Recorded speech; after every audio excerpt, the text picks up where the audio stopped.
We are live, sir. Hari Om, Hari Om. Namaste to all. Prostrating at the lotus feet of the Brahmanishta Shrotriya Sadguru, Sri Swami Virajeshwara Saraswati, and the entire Guru Parampara on behalf of all of us, today's discourse on Viveka Chudamani by Acharya Shankara Bhagavatpada will continue with Mangalacharana Shloka. Om Shri Ganeshaya Namaha. Om Shri Mahasaraswatyai Namaha. Sadashivasamarambham Shri Shankaracharya Madhyamam Asmadacharya Paryantam Vande Guru Paramparam Shruti Smruti Purananam Alayam Karunalayam Namami Bhagavat Padam Shankaram Lokashankaram Shankaram Shankaracharyam Keshavam Badarayanam सूत्रभाष्यकृतौ वन्दे भगवन्तौ पुनः पुनः सर्ववेदान्तसिद्धान्तगोचरं तमगोचरं गोविन्दं परमानन्दं सद्गुरुं प्रणतोऽस्म्यहम् ॐ नमो भगवते विराजेश्वराय हरिः ॐ. The verse or the shloka number 174, it was stopped last time. So today, the verse or the shloka number 175 onwards in the Viveka Chudamani, the discourse will continue by the grace of the Guru.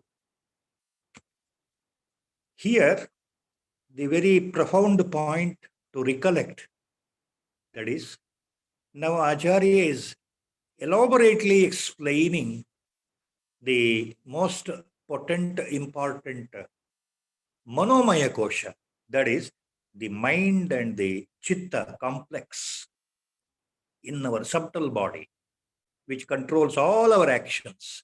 So, Manomaya Kosha means the mind itself. So, he's explaining, and ultimately he says that even this Manas, Manomaya Kosha, cannot be Atman. It is only Anatman. It cannot be the Parabrahma Vastu. It cannot be the Brahma Vastu, ultimately. So, to continue, last time he was giving the same point which is already there in the Upanishads in the form of the verse. Tasman manaha karanamasya jantoha bandhasya mokshasya chava vidhane. Bandhasya etur malinam rajogunaihi mokshasya shuddham vrijastamaskam. That was the last verse, last time. So he meant very clearly what is already there in the Upanishad. In the Amrita Bindu Upanishad, the famous Mahamantra or the Mahavakya in the Vedanta as it is considered, the famous mantra is there in Amrita Bindu Upanishad.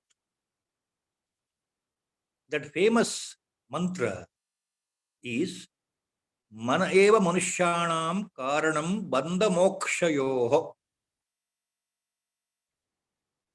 Amrita Bindu Upanishad ಹೇಳುತ್ತೆ ಮನ ಏವ ಮನುಷ್ಯಾಣಾಂ ಕಾರಣಂ ಬಂಧ ಮೋಕ್ಷಯೋಃ. Look, the mind itself is responsible for the bondage or liberation for the human beings.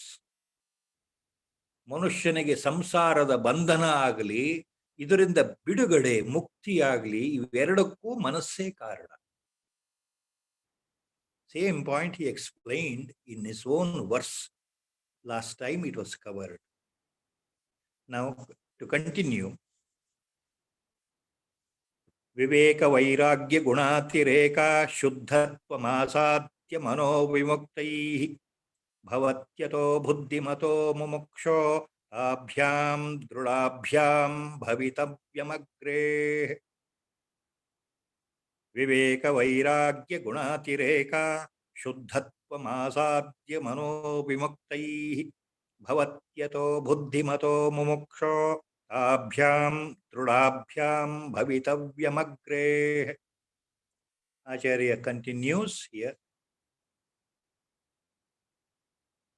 Only by the very firm, determined effort of discrimination, viveka, by proper manana and reflection, the correct analysis, the discrimination, viveka, that's called viveka, and vairagya, the proper dispassion, detachment to the highest possible level about the sensuous pleasures in life.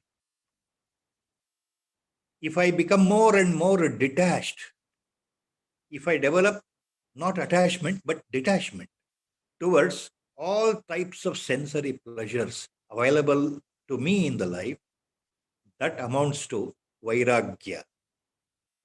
Vairagya, dispassion, dissociation is not an easy thing.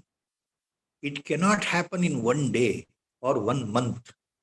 It can happen only by our constant effort, self-effort, our total surrender at the feet of the Sadguru, and ultimately by the grace of the Sadguru or the Lord Bhagavanta himself.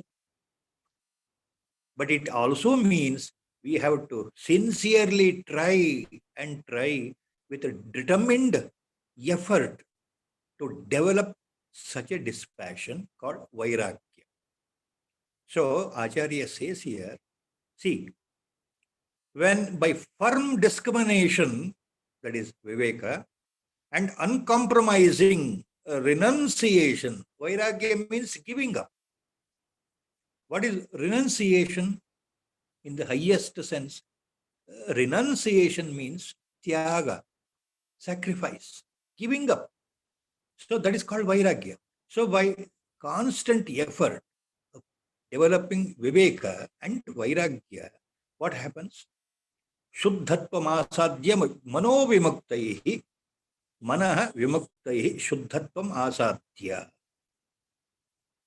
Bhavati. So the mind becomes more and more purified and it becomes qualified for liberation.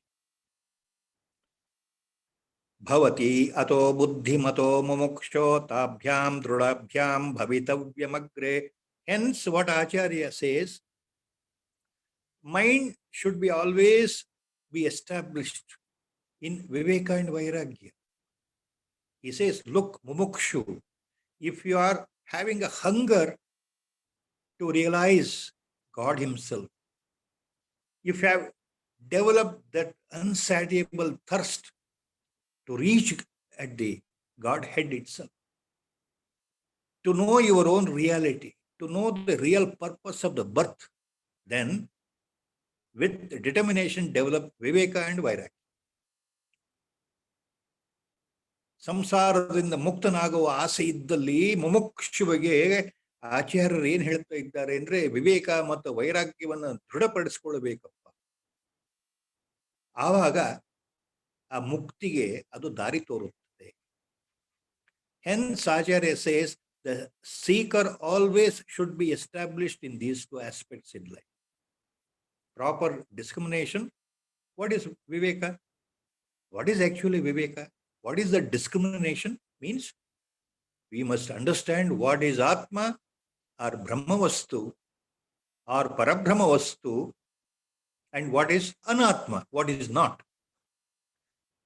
This has to be understood, means it has to be experienced 24/7. It is not simply repeatedly, I have used the words, it is not by simple intellectual book understanding. If you simply say, yes, I have understood, if you simply think, I have understood, yes, I am not the body, I am not the mind, I am not the buddhi, I am not these indriyas or the objects, sense objects, or the sensory organs, whatever. I am not even the ego, I am not ahankara. It is not enough. It is not enough. It should be sustained 24/7 in the mind. in the deeper recesses of the mind, as it's called, deeper subconscious mind or chitta. See, it has to be deeply embedded. All the Vedantins, Mahatmans, stress on this point, talk about this. See, once it is deeply embedded, it will never go away. You will never forget it till the last breath of the body, life. So that's what Acharya calls it here.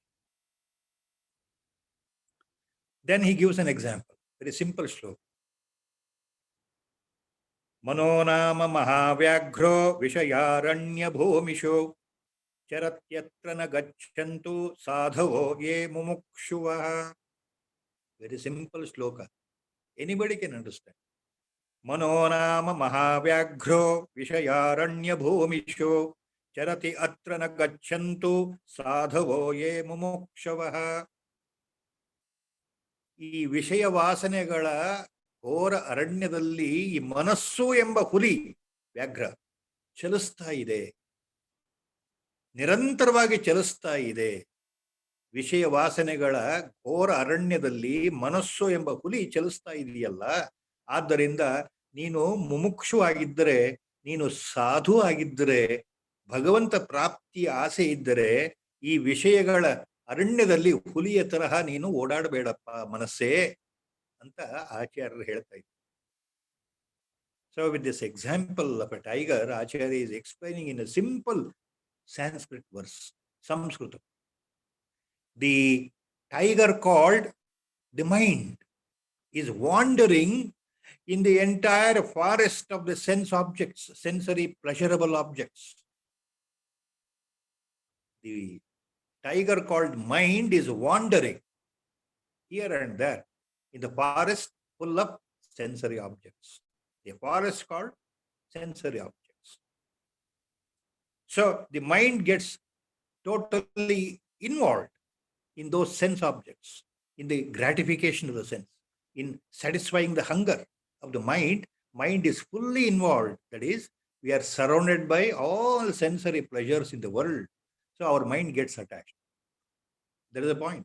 So he says, Acharya tells, if you are a serious mumukshu, if you are really searching for the true knowledge, if you are searching for the truth, if you know that you have to reach the real purpose of the life, if you want to be liberated, so look, such a mumukshu or a sadhu or a yati, such a noble person, such a muni who is always reflecting in the mind, who is always doing the manana in the mind, such a muni, such a sadhu, such a mumukshu should not wander like a tiger in the forest filled with sense objects.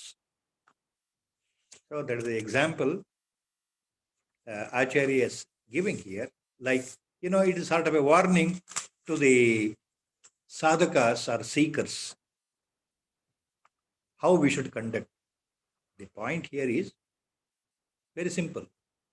Acharya is telling all the serious aspirants of spiritual sadhana,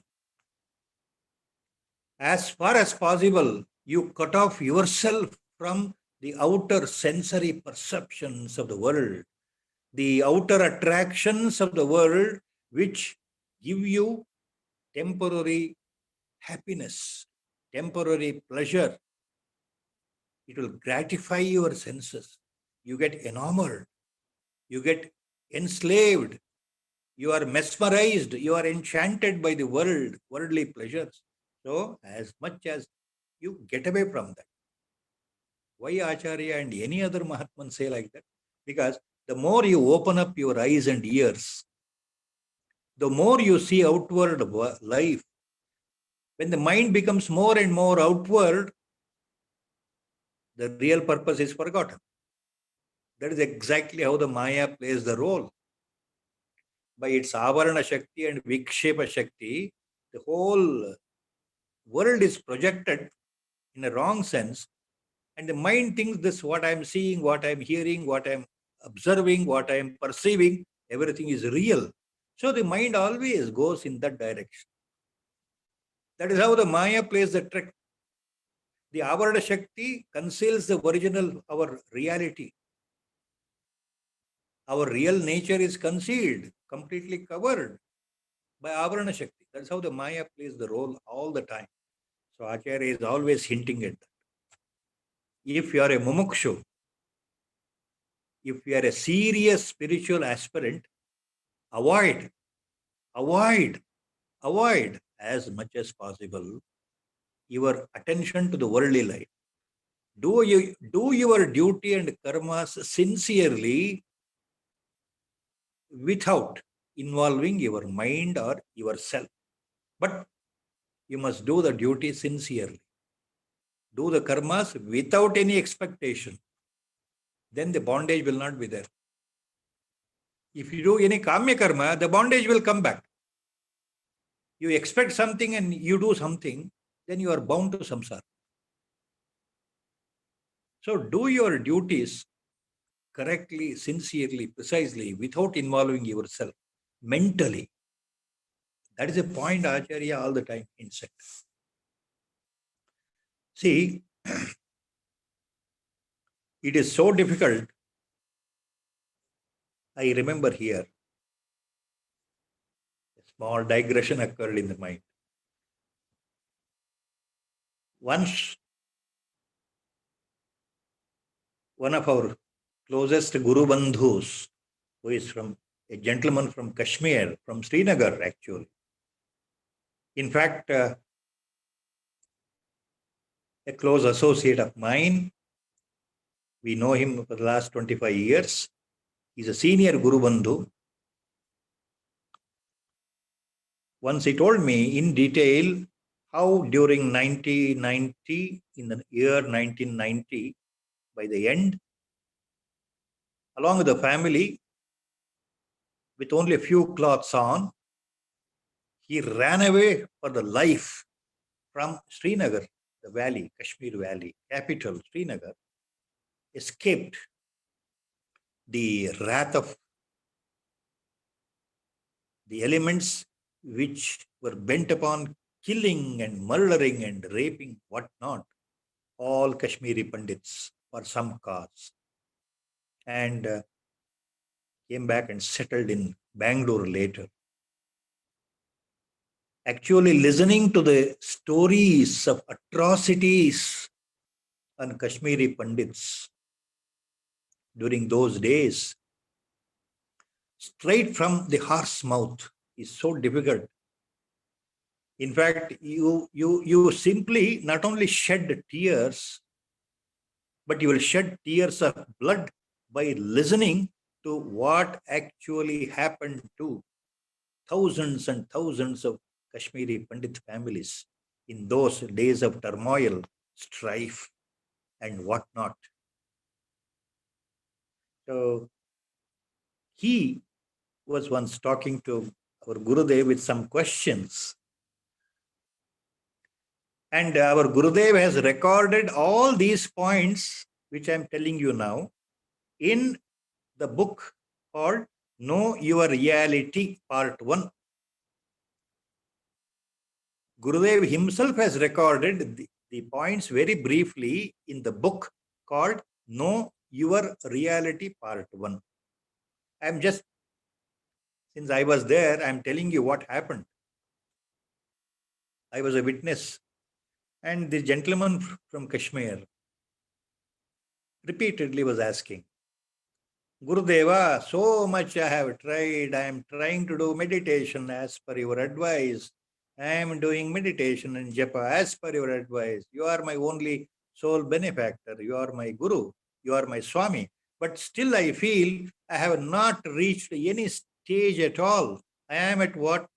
Basic level, at the base level, I am still at the same level. I don't see any change in me. Nothing has happened. I have not experienced anything. You are so powerful. You are a Paramatma yourself. You are a Paramahamsa yourself. Why don't you help me to realize I want to see the God?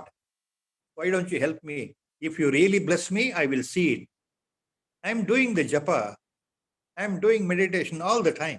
Nothing has happened. My mind is not stable. I know you can do miracles. I know If you bless, everything will happen. My mind will come back to stability.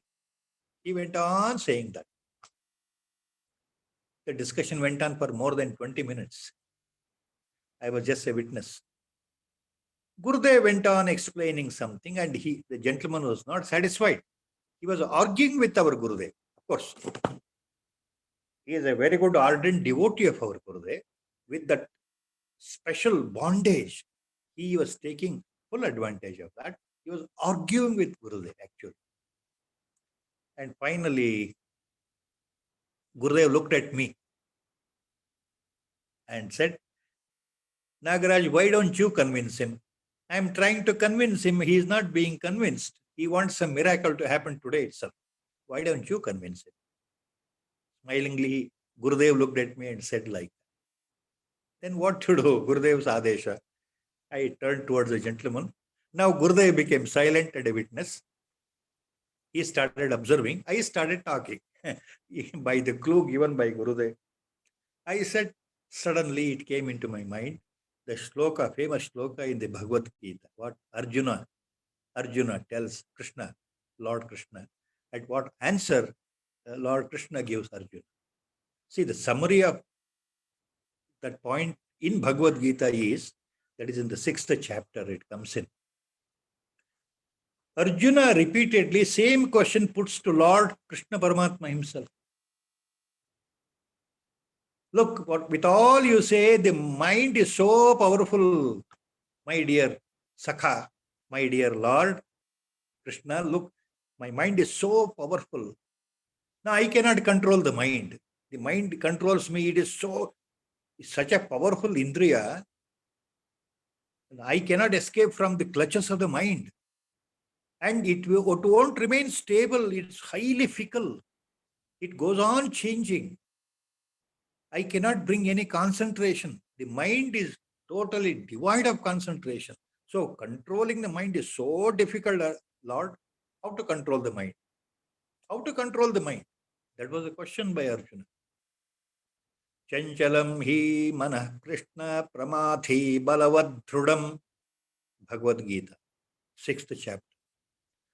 Arjuna says, he questions, Chanchalam hi manah Krishna pramathi balavadhrudam tasyaham nigraham manye vayoriti sudushkaram. Tasyaham nigraham manye vayoriti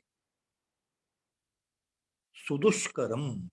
Look, Lord, just like we cannot catch the wind in our hand, wind is so fast blowing hither and thither. You cannot hold the wind in your hand. Like that, this mind is so powerful, I cannot capture it. I cannot bring in the concentration. Mind cannot stay in one place. It is so fickle. Chanchalam hi manah Krishna, he says. Then smilingly, Lord replies to Arjuna, the very next shloka there. Lord says, yes, you are right, my dear brother-in-law, my dear friend, my dear Sakha. Look, Arjuna, what you said is right. Mind is so powerful. Difficult to catch it. Difficult to subdue it. Yes, it is. You are right. But how it is possible to capture and control this mind? Only by constant practice, and by vairagya. That is the answer he gives. So Lord says, smilingly, asamshayam mahabaho mano dur nigraham chalam. Lord says in Bhagavad Gita, asamshayam mahabaho mano durnigraham chalam abhyasena tu kaunteya vairagyena cha gruhyate. This is the key phrase our Gurudev was fond of all the time. Abhyasena tu kaunteya vairagyena cha gruhyate. By constant abhyasa, practice, and by constant vairagya, gruhyate, mind can be controlled. That means that is the answer given by Lord to Arjuna, that question. And Gurudev, I explained these two shlokas. Gurudev was smiling all the time, and then he turned towards the gentleman and said, "Look, when I told you, you never listened. Now, when Nagaraj is talking, you are listening. Have you understood now?" Then the gentleman said, "Yes, yes, I have understood." So the point here is, Lord, Bhagavanta, Paramatma himself has made it very clear. Controlling the mind, mental passion is not easy. Yes, it is not so easy. Who says it is easy? Lord himself says in Bhagavad Gita, it is not easy. By then, ಮನಸ್ಸನ್ನ ಬಿಗಿ ಹಿಡಿಯೋದು, ಏಕಾಗ್ರತೆ ತರೋದು ಎಷ್ಟು ಕಷ್ಟ. ಹೌದಪ್ಪ, ತುಂಬಾ ಕಷ್ಟ ಅಂತ ಭಗವಂತನೇ ಹೇಳ್ತಾ ಇದ್ದಾನಲ್ಲ ಭಗವದ್ಗೀತೆಯಲ್ಲಿ. ಹಾಗಾದ್ರೆ ಮನಸ್ಸನ್ನ ನಿಗ್ರಹ ಮಾಡೋದು ಹೇಗೆ ಅಂದ್ರೆ, ಸತತವಾದ ಅಭ್ಯಾಸ, ಸತತವಾದ ಪ್ರಯತ್ನ ಮತ್ತು ಸತತವಾದ ವೈರಾಗ್ಯ ಭಾವ ಬೆಳೆಸ್ಕೊಂಡ್ರೆ ಇಂದಲ್ಲ ನಾಳೆ ನಮ್ಮ ಮನಸ್ಸು ನಮ್ಮ ನಿಗ್ರಹಕ್ಕೆ ಒಳಪಡುತ್ತದೆ. Bhagavad Gita. So the point is so clear and clear. So don't expect miracle in one day or in 1 month. Yes, I have a mantra by Guru given. Upadesha is taken from Guru. I am fortunate that I have a Guru. I am practicing meditation. I am doing japa for last 1 month, last 3 months, for last 6 months, last 1 year, last 5 years. Ayyo, look, nothing has happened. Nothing has happened. My mind is same. It is wandering all the time in the world. I am the same person. I have all the attachment. I have all the raga and dvesha. The me and mine concept is always there. I don't find any transformation in me. My mind has not become pure. So, see, these doubts always lurk inside the deep recesses of the mind. Especially when you want to sit for japa or meditation, they will attack you in such a way you become totally restless. For outsider, it looks you are closing your eyes and sitting in dhyana mudra. For an outsider, he thinks that you are holding the beads and doing japa. And sometimes they will be very envious of you. Look, the person regularly is doing meditation. How nicely he is doing meditation. I am not doing. So they become envious of you. But what is happening in your mind? Only your inner mind knows what is happening inside. Nobody else can understand that. That is why Acharya is considerate, he says. By constant viveka and vairagya, look, mind can be controlled. Avoid as much as you going out in the outward direction. As much possible, be silent. Be confined to some ekanta, solitude. See, the word solitude is very important in Vedanta. Even Ramakrishna Paramahamsa Maharaj used to say the same thing. All Mahatmans say the same thing. Our Gurudev used to say the same thing. Once in a way, you should be in solitude, real ekanta. If not, at least confine yourself to the home, into your room. Yes. People may wonder, how is it possible? It is possible. In a big metropolitan, big city, in a civilized world, where you cannot go outside, or in a small town in our country called India, where you cannot go, you don't have facility to go, you can sit at your home, in your room itself, confined. Of course, closing the mobile, closing the internet. Nowadays, they will never leave you. You can leave everything, but you cannot leave your mobile and internet connection, your laptop. But it is possible. It is possible if you have got a determined mind. That's what Acharya is hinting at. So he says, if you want to be a mumukshu, really, if you want to know the real purpose of life, as much as possible, let your mind be away from outside world.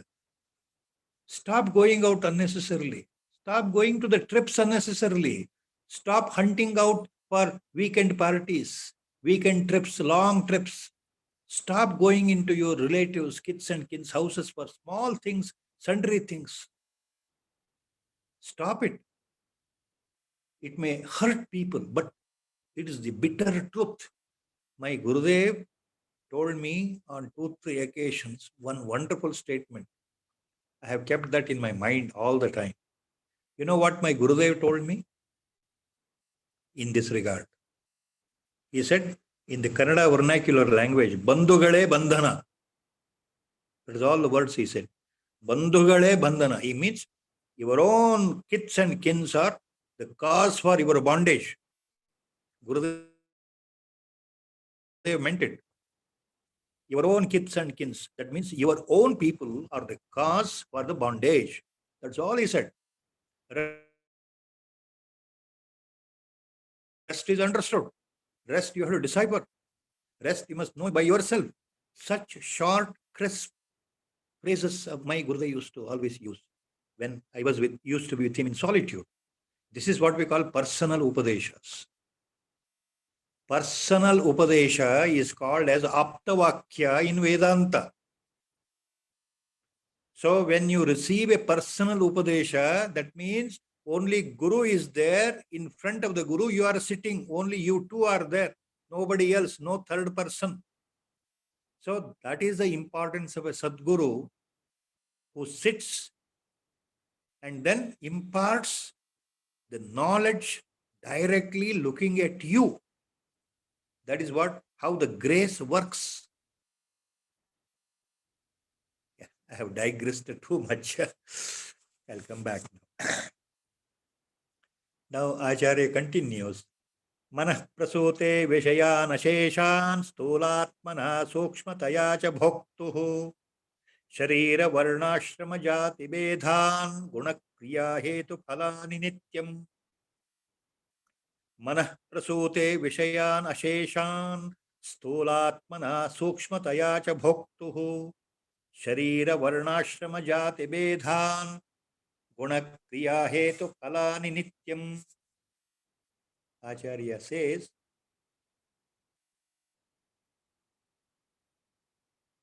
it is the mind which produces, which generates all the sensory experiences of all the sense objects to the body called jiva. To this body, which is both physical and subtle, called jiva. The mind itself is responsible. It generates sthulatmana sukshmataya cha bhoktuhu manah prasute vishayan asheshan. Asheshan, vishayan, manah prasute. Mind creates, generates all the sense objects, sensory pleasures for the jiva to experience, to enjoy, to receive, to grasp. What are the types of experiences we enjoy? Because of the mind. Sharira varnashrama jati vedhan gunakriya hetu phalani nityam. So this mind itself is responsible for the distinctions in the body, in the varieties of the sharira. Sharira varnashrama jati vedhan, it distinguishes sharira, distinguishes varna, it distinguishes ashrama, jati, vedha, guna, kriya, hetu, phalani, nityam. Acharya says. See, mind is responsible for all these things. What are these things? It is responsible for your varna, to know in which varna you are there. Whether, varna refers to your innate tendencies. The Kshatriya, Brahmana varna, Vaishya varna, Shudra varna, like that. Innate tendencies. Your Sattva guna or Rajo guna, Tamo guna, how they are playing the role in your mind, in your subtle mind, or in your Linga Shariram, subtle body.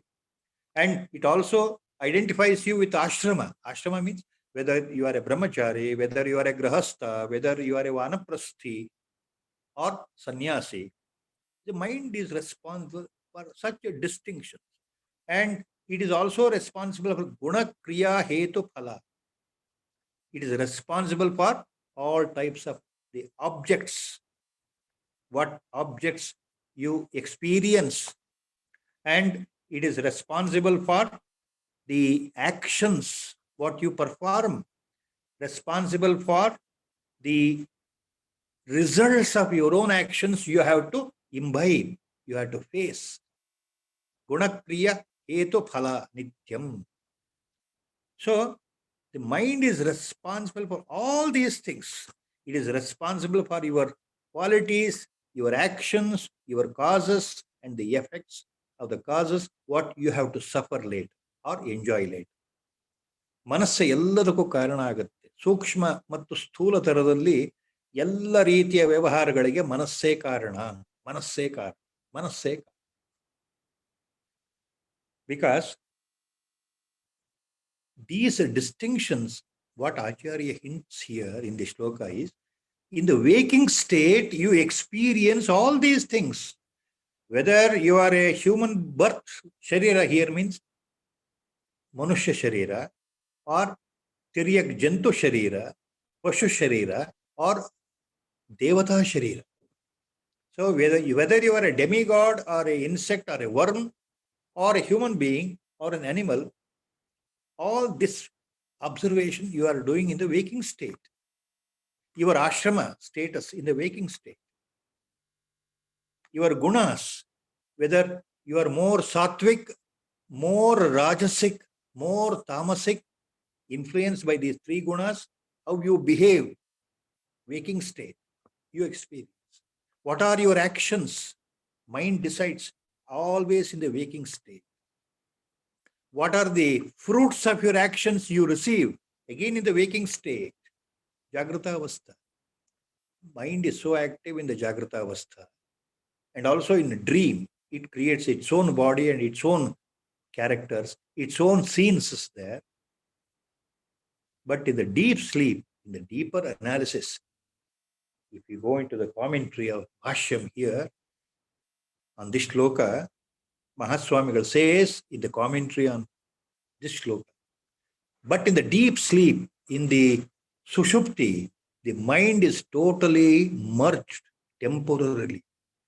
ಮನೋಲಯ ಗಾಢ ನಿದ್ದಾವಸ್ಥೆಯಲ್ಲಿ ಮನಸ್ಸೇ ಇಲ್ಲ. ಆವಾಗ ಇವು ಯಾವ ಕ್ರಿಯೆಗಳು ಇರೋದಿಲ್ಲ, ಯಾವುದೇ ರೀತಿಯ ಭಾವನೆಗಳು ಇರೋದಿಲ್ಲ, ಅನುಮಾನಗಳು ಇರೋದಿಲ್ಲ, ಅನುಭವಗಳು ಇರೋದಿಲ್ಲ, ಯಾವುದೂ ಇರೋದಿಲ್ಲ, ನಾನು ಅನ್ನೋ ಭಾವ ಇರೋದಿಲ್ಲಲ್ಲ. So in the deep sleep, when the mind is totally merged, manolaya into the Atma itself, into the self, what happens? Such distinctions are not there. You don't experience anything at all. So that is the point. Mind is so powerful, it experiences everything in the waking state.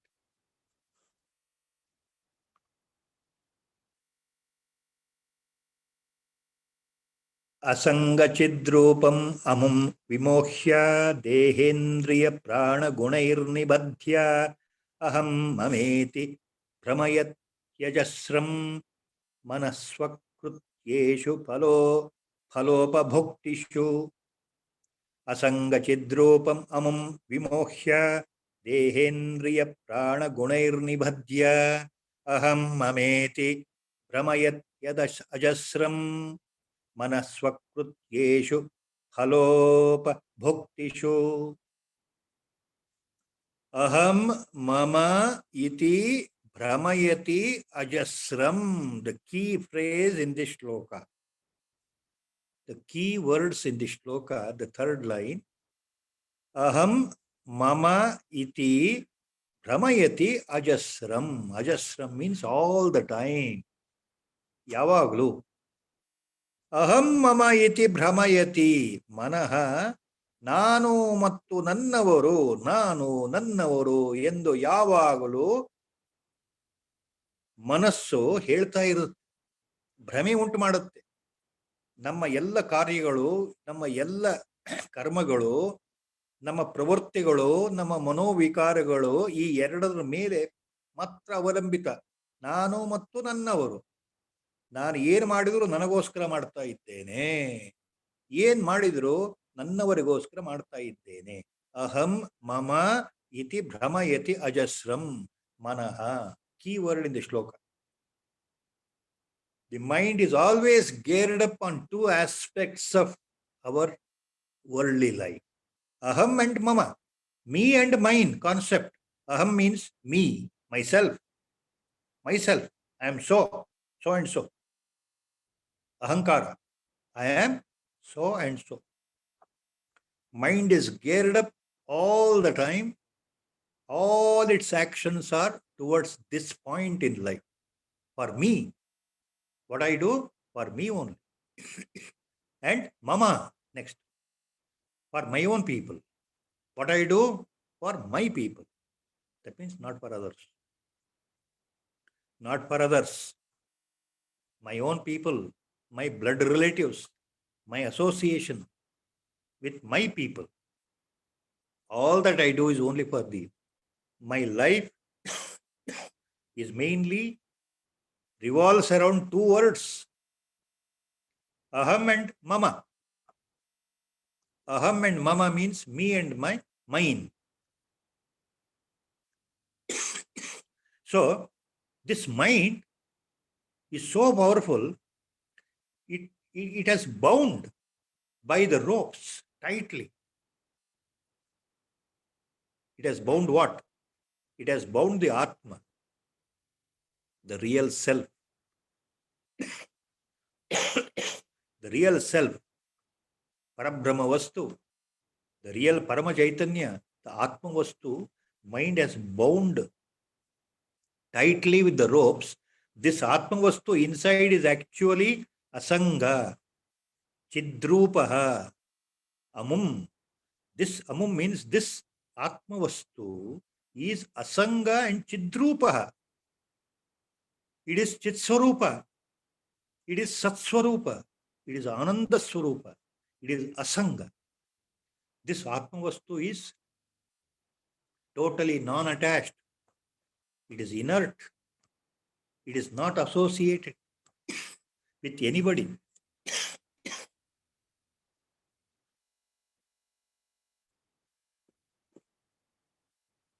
And it is Chitrupa. Chitrupa means it is nothing but Satswarupa. It is Chitswarupa. It is nothing but pure knowledge. Nothing but Jnanaswarupa.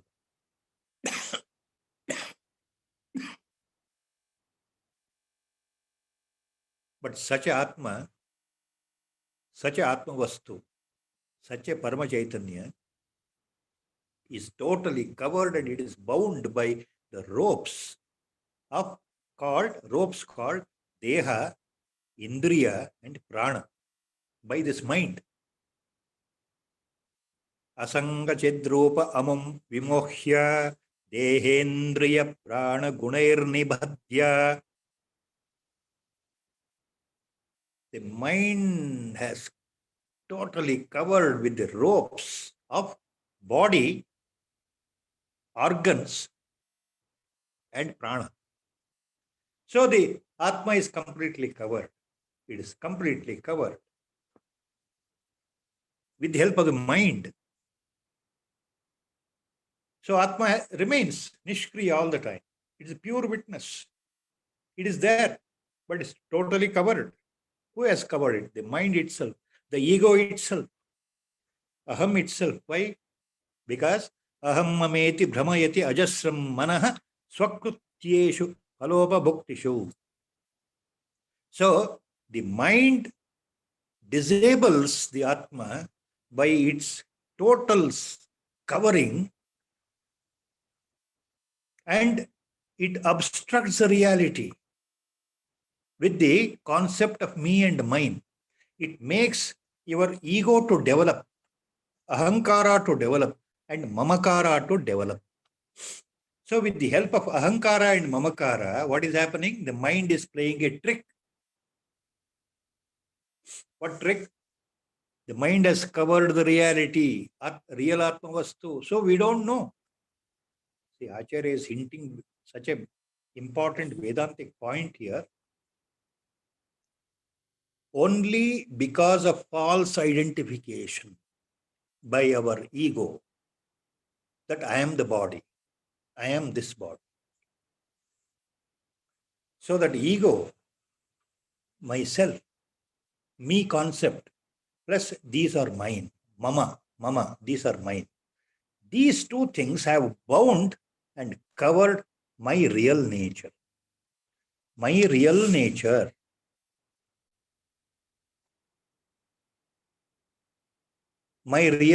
is Nishkriya, Asanga, Satchidananda Swarupa, Nitya Buddha Shuddha Mukta Atma Swarupa.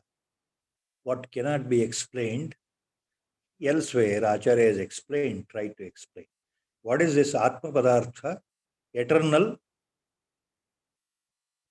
Nitya Buddha Shuddha Mukta Satchidananda Swarupa, Atma Vastu, Parama Chaitanya. That is a reality. That is the only one. Ekam eva advitiyam.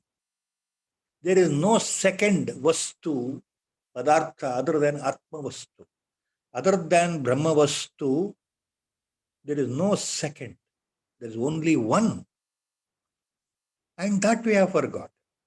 Because the mind is creating that habit. The mind is responsible for me and mine concept. With the help of the me and mine concept, it has bound this Atman inside, present, by tight ropes called your physical and subtle body and prana and indriyas. See, that is again, small digression here.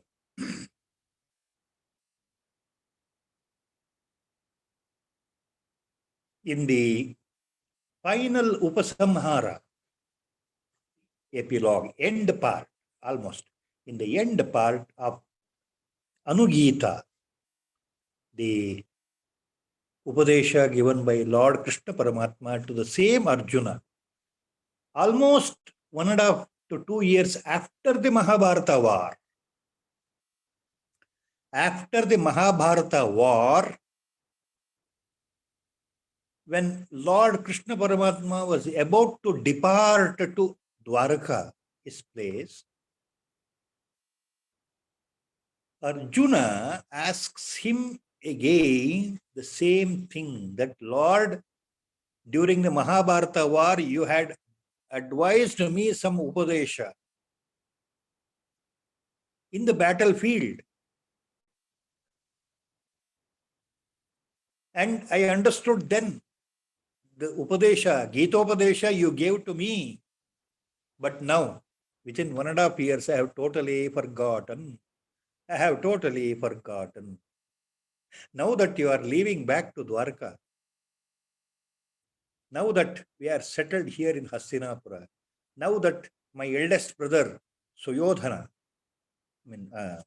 Dharmaraya, or Yudhishthira, has become the Chakravarti emperor. Now, once again, why don't you tell me the same Upadesha of Bhagavad Gita you gave me 1.5 years back? And Lord simply admonishes him. He laughs at him and he chides him actually. It is all there in the Moola Mahabharata if you have to read. People know about Bhagavad Gita. They don't know about Anugita. And Lord chides him. What nonsense and rubbish. What I explained on the battleground, you have forgotten. You have forgotten.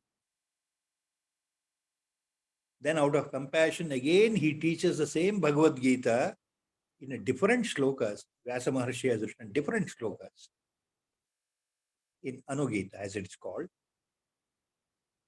And in the end of the Anugita, one of the famous final sermon by Lord Krishna to Arjuna is, that has to be remembered. You have to remember this in your lifetime. See, the essence of Bhagavad Gita. Here it is there in Anugita. Lord tells Arjuna in Anugita, in the final Upasamhara, look, he says, Dvaksharastu bhaven mrutyu, traksharastu brahma shashvatam. Dvaksharastu bhaven mrutyu, traksharastu brahma shashvatam. Mameti bhaven mrutyu, na mameti cha shashvatam. Mameti bhaven mrutyuhu, na mameti cha shashvatam. That is the shloka, that is the Upadesha by Lord to Arjuna. Means, in short, look, in the entire world, there are two words, only two words. Please remember, Lord is telling. There are only two words. One word made up of two letters. Another word made up of three letters. The word made up of two letters will always lead you to samsara, birth and death cycle eternally. You can never escape the bondage. It leads you to the bondage, deeply bound to samsara. Two-lettered word, if you follow in your life.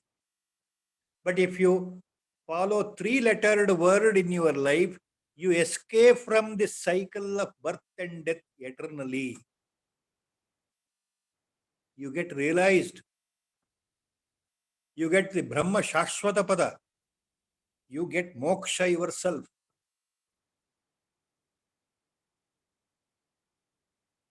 What is a two-lettered word which will put you in the bondage all the time? Mameti cha bhaven mrutyuhu. Mama iti cha. Mama iti. So always if you think that it is mine, they are mine, they are mine. Mama also means, it also includes I. Only when your I is present, mine concept will generate. Without your I concept, mine concept will not generate. So, mama includes your aham also. Me and mine. Nanu nannavaru. Nannavaru andale nanu irlebeku. So, this mama concept in your life binds you to samsara. Na mama iti cha brahma shashvatam. Na mama iti.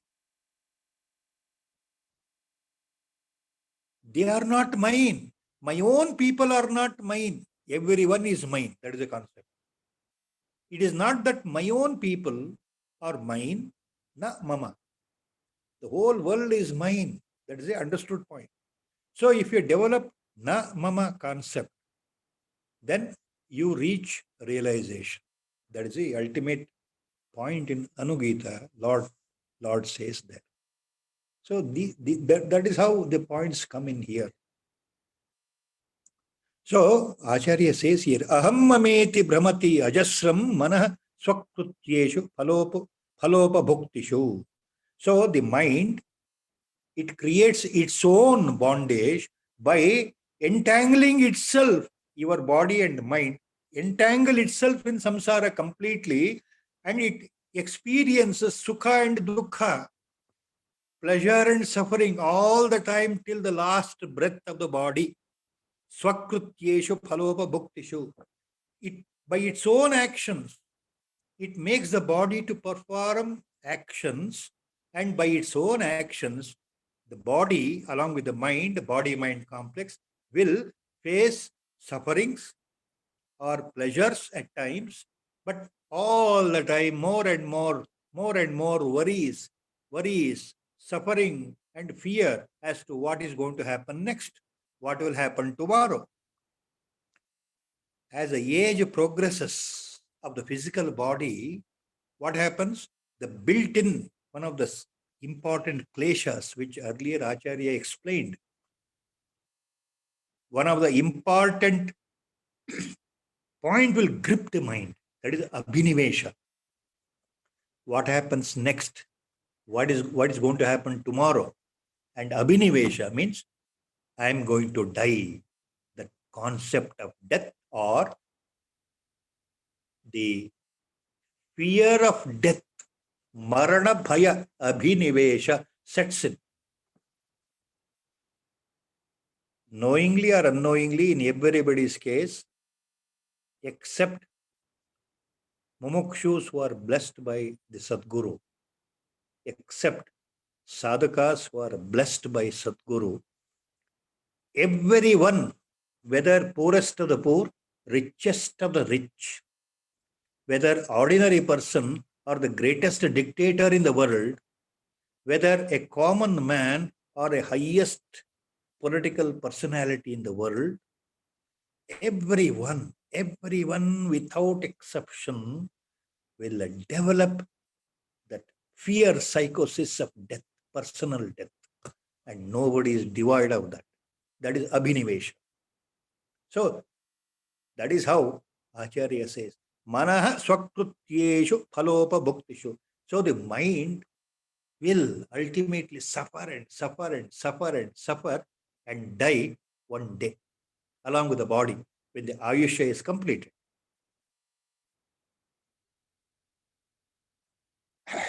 With, I think, Guru Sankalpa, 178th verse, I am stopping today the discourse with a short Ram Bhajan.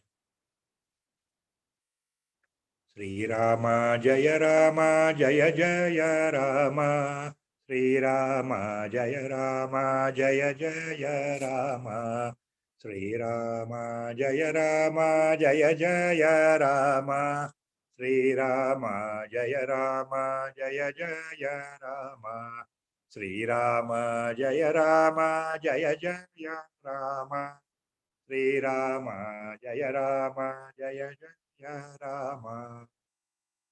Hari Om. Om Namo Bhagavate Virajeshwara.